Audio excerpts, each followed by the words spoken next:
Hello বন্ধুরা, আজকে তোমাদেরকে দেখাবো হেয়ার ট্রান্সপ্লান্টের 1 মাস পরে ঠিক কেমন রেজাল্ট পাওয়া যায়। আর আমার সামনে যে ভাইটা আছে, এই ভাই ট্রান্সপ্লান্ট করেছে এখান থেকে ঠিক 1 মাস আগে। কতদিন হলো ট্রান্সপ্লান্ট তোমার? ট্রান্সপ্লান্ট করেছি 1 মাস হয়ে গেছে। এখন হেয়ার ট্রান্সপ্লান্টের পরে এখনো কি তোমার মাথায় ব্যথা আছে? ব্যথা ব্যথা আছে, হালকা হালকা ব্যথা আছে এগুলোতে, যেগুলো গ্রাফট বসানো হয়েছিল। তো আপনারা বুঝতেই পাচ্ছেন যে জায়গাগুলোতে গ্রাফটস মূলত বসানো হয় সেই জায়গাগুলোতে কিন্তু একটু হলেও পেন থাকে।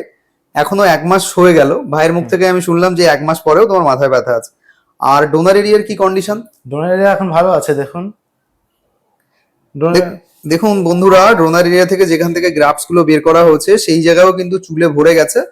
সবে 1 মাস, মাত্র 1 মাস। আর ওই জায়গাতে কি সমস্যা বললে তোমার? হালকা হালকা পিম্পল আছে, ওগুলো বের হয় শুনেছি, কমন বিষয় যেটা হয়। এই পিম্পল গুলো যদি কারোর বেরোয় তাদের কি করা উচিত তুমি জানো? আর না, আপাতত যে না। এনএস ওয়াটারটা তোমাকে দেওয়া হয়েছিল হেয়ার ট্রান্সপ্লান্টের সময় স্প্রে করার জন্য, হুম, সেই ওয়াটারটা ওইখানে একবার করে দিনে স্প্রে করতে হবে। আচ্ছা এরকমটা তুমি 5 থেকে 6 দিন করলে ওই জায়গার যে পিম্পল গুলো আসছে না সেইগুলো কিন্তু একেবারে ঠিক হয়ে যাবে, সঙ্গে আচ্ছা। সামনেও।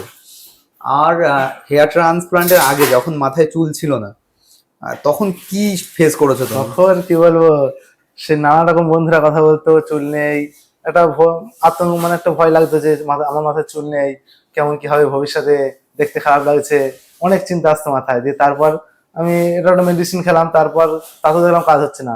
আমি ডাইরেক্ট মনোতোষ ভিডিও দেখছিলাম ইউটিউবে, অনেক ভিডিও দেখেছি, মনোতোষ এটুজের ভিডিও দেখেছি। দেখার পর আমার মনে হলো যে না, আমারও করা উচিত।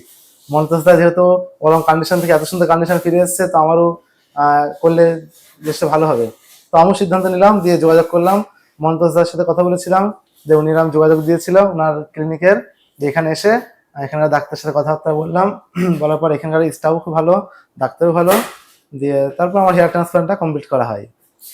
এখন তো 1 মাস, এখনো তো রেজাল্টের কিছুই হয়নি। হ্যাঁ, সবে রেজাল্ট তোমার, এখন শেডিং চলবে, ঝরে যাবে এই চুল। আজকে কি কি জন্য এসছো আর আজকে? জিএফসি আছে, এটা কি প্রথম জিএসসি? ফার্স্ট জিএফসি আমার। আর ট্রান্সপ্লান্টের সঙ্গে কটা জিএফসি পেয়েছে? 4টে। আর রেজাল্ট নিয়ে কতটা আশাবাদী, কেমন আমি তো রেজাল্ট? খুব ফুল কনফিডেন্স, 100 পাবো।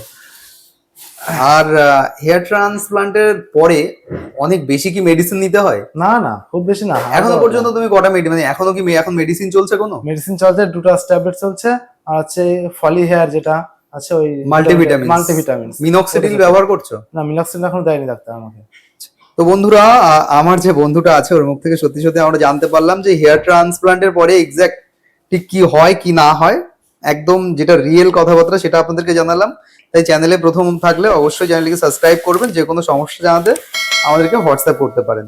আমি একটা কথাই বলবো, আপনারা হেয়ার ট্রান্সফার করুন, বেস্ট রেজাল্ট পাবেন। আর মমতাজ স্যার ফুল সাপোর্ট আছে, ঠিক আছে, বেস্ট।